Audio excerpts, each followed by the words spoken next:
Pukul 6 waktu Indonesia Tengah. RRI ND menyiarkan Warta Berita.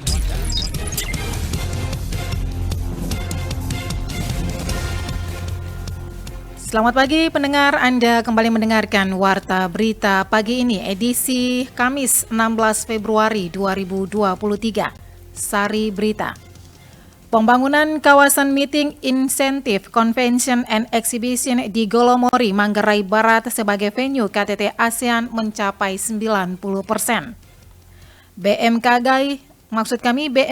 himbau masyarakat pesisir di 5 pulau di Nusa Tenggara Timur mewaspadai banjir rob akibat fenomena bulan baru. Bersama saya Christine Senda, kita ikuti berita selengkapnya.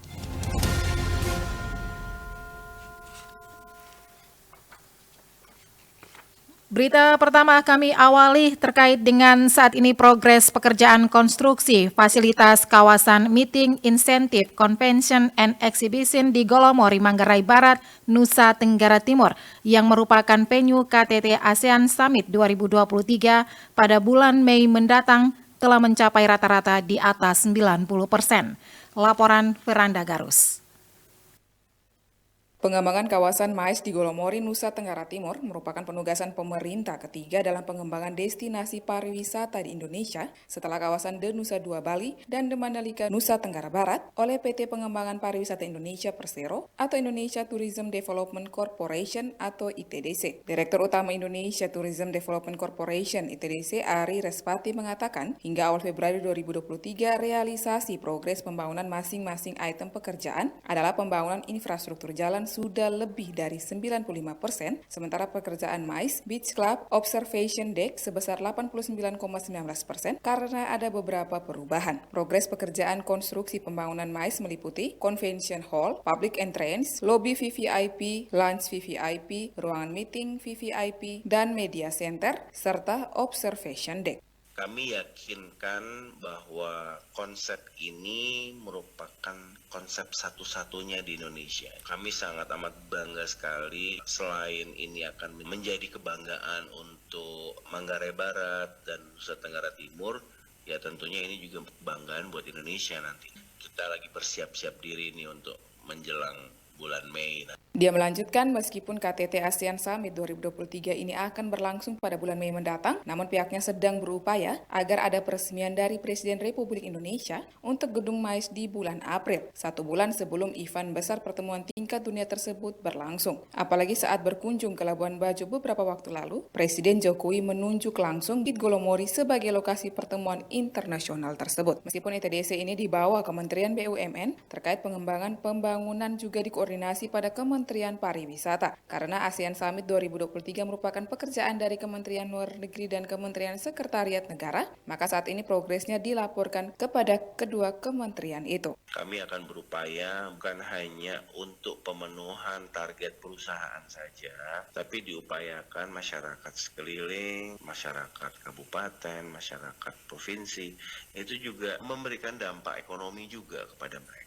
Nah, itu harapan dari saya. Kami mencoba menguraikan apakah memungkinkan pemenuhan dari kebutuhan tenaga kerja apabila nanti convention ini sudah sebagian akan kami ambil dari sumber daya manusia yang ada di Manggarai Barat. Karena saya yakinkan dan saya juga mendengar bahwa masyarakat dari NTT itu juga luar biasa kompetensinya, khususnya di hospitality, di tourism. Dirinya optimis dapat membangun kawasan MAIS Golomori dengan kualitas berstandar internasional sehingga dapat menjamu event-event kelas dunia, bahkan pertemuan tingkat kepala negara.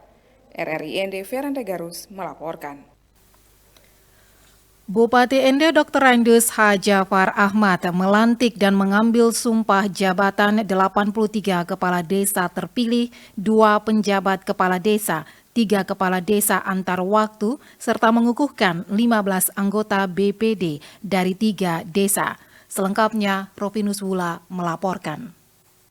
Pelantikan kepala desa terpilih hasil Pilkada serentak gelombang pertama dilaksanakan secara serentak berlangsung di Auditorium Herman Joseph Gadijo pada Rabu 15 Februari 2023. Bupati ND mengatakan pelantikan kepala desa adalah untuk menjawab tuntutan regulasi kebutuhan desa akan hadirnya pemimpin di desa demi kepentingan roda pemerintahan dan pembangunan di desa. Kemudian Penyematan tanda pangkat pada pelantikan memiliki makna tanggung jawab dalam melaksanakan tugas dan jabatan untuk mengabdikan diri dalam memberikan pelayanan kepada masyarakat. Bupati Jafar mengatakan perbedaan pada Pilkades adalah bagian dari demokrasi. Kepala desa yang baru dilantik agar kembali merangkul dan menyatukan perbedaan, dan saat ini yang dibutuhkan adalah kerja nyata karena masyarakat sudah memberikan kepercayaan untuk dapat membawa perubahan bagi desa ke arah yang lebih baik.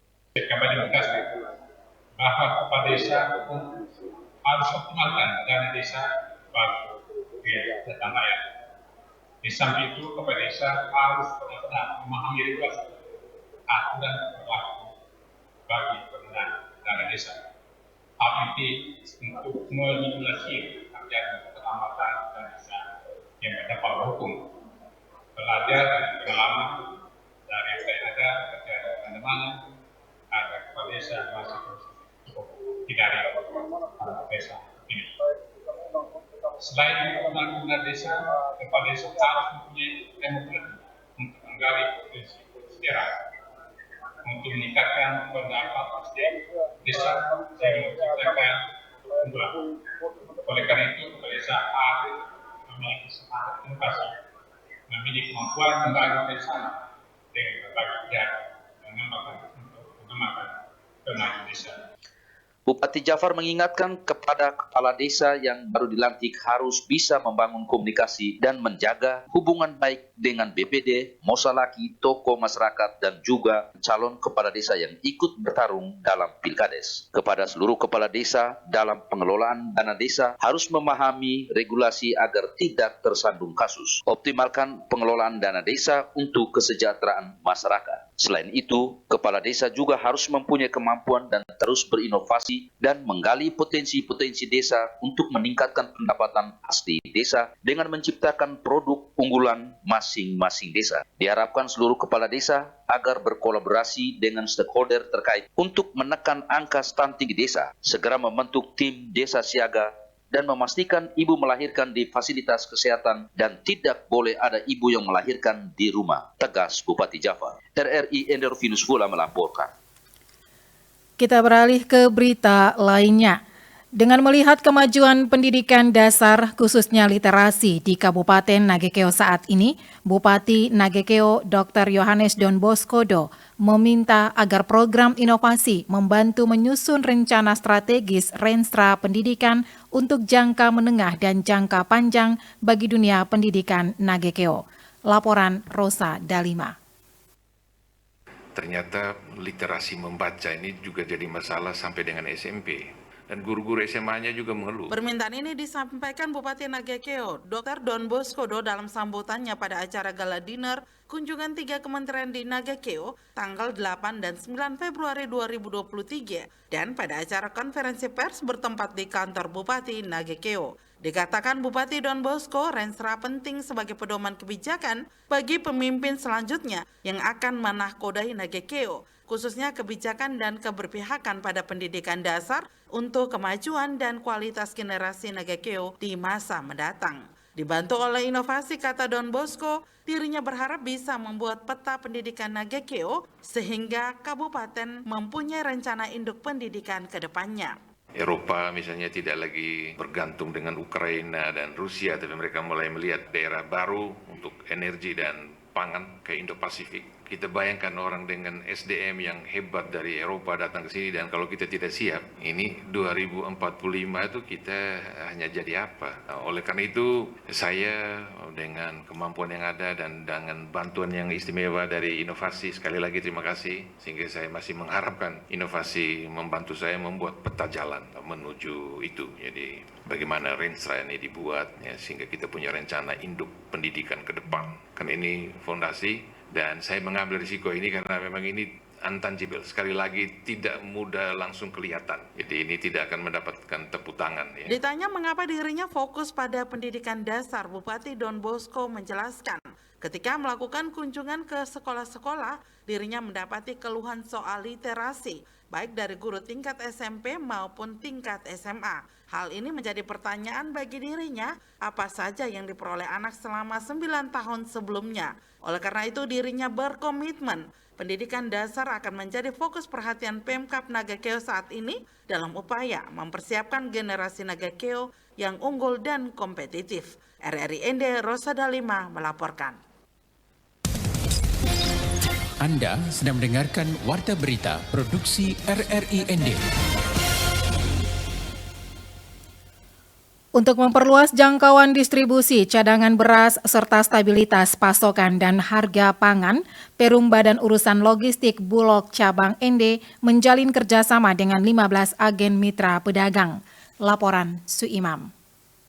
Kepala Kantor Perum Bulog Cabang ND Peter E. Dehaan kepada RRI di ruang kerjanya Rabu 15 Februari 2023 menuturkan kerjasama ini sangat penting untuk mendukung upaya pemerintah meredam gejolak harga beras di pasaran sehingga pemenuhan kebutuhan akan beras bagi masyarakat dapat ditangani secara baik. Dijelaskan, terkait dengan harga penjualan beras memang sedikit berbeda, yang mana untuk operasi pasar yang diselenggarakan oleh Bulog, 1 karung per 5 kg harganya Rp45.000, sedangkan harga agen per 1 karungnya Rp50.000. Kita di sini kan ada 2 pelayanan. Yang satu itu kita pelayanan melalui Satgas Bulog, itu kita jual dengan harga Rp9.000.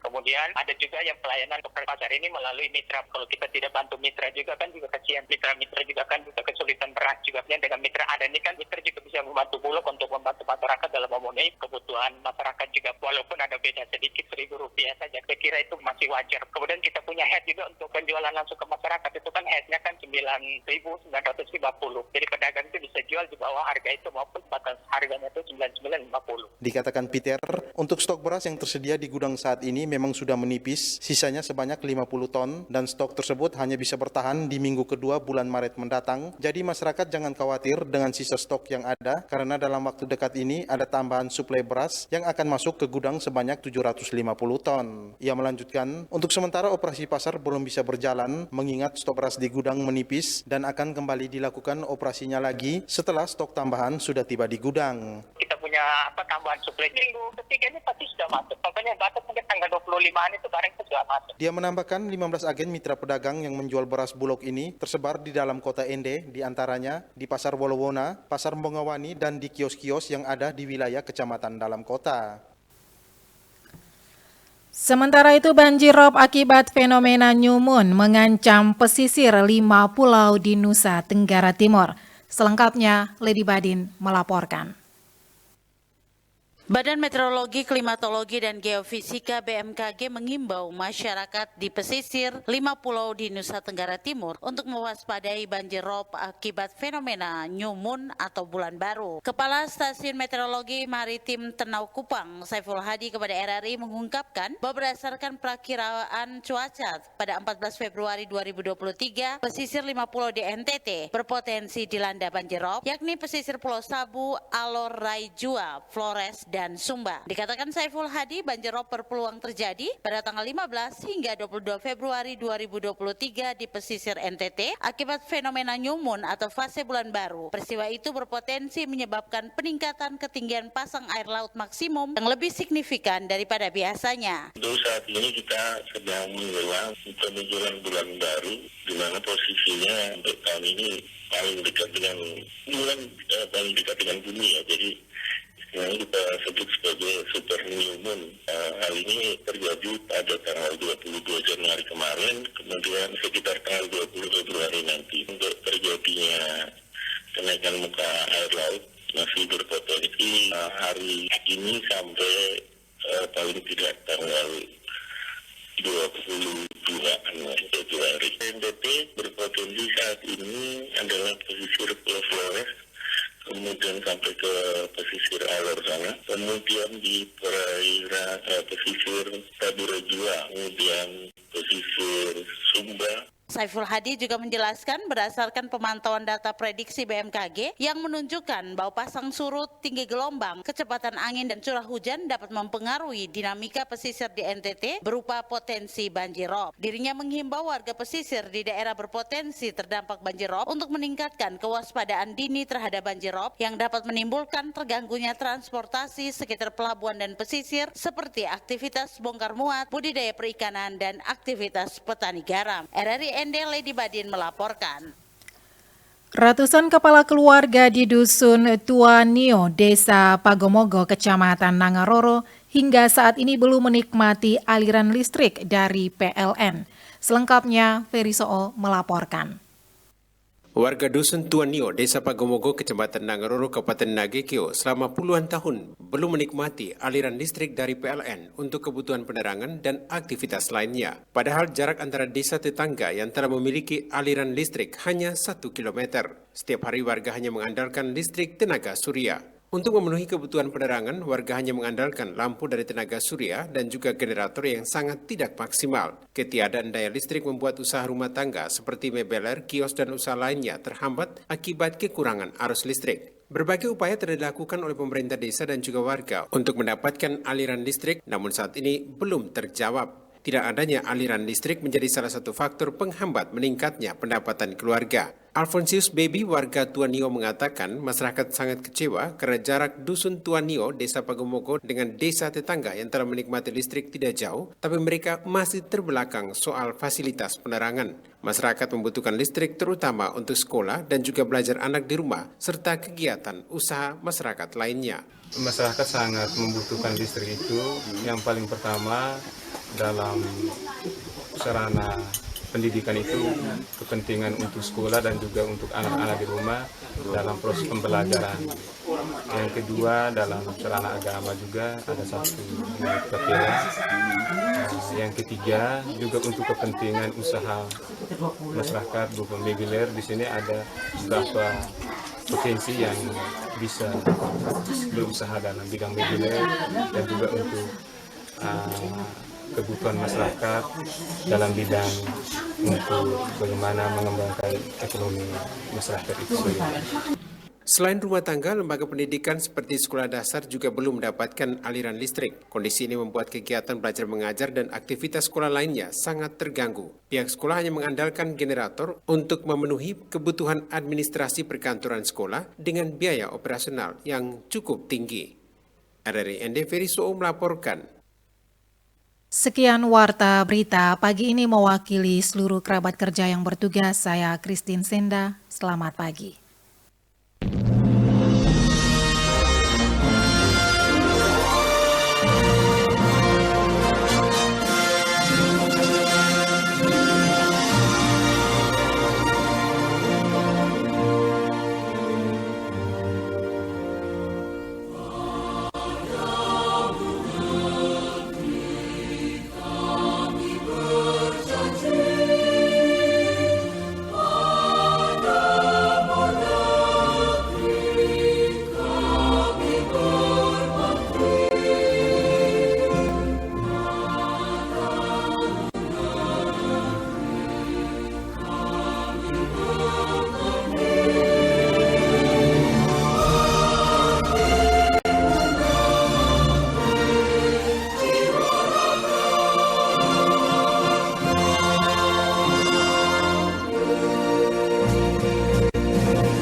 Florata pagi ini.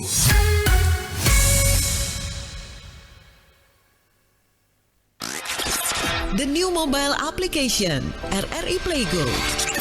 Dapatkan fitur-fitur baru di new RRI Playgo. Daftarkan akun dengan nomor handphone atau email untuk menikmati semua fitur dan konten yang ada dalam aplikasi RRI Playgo.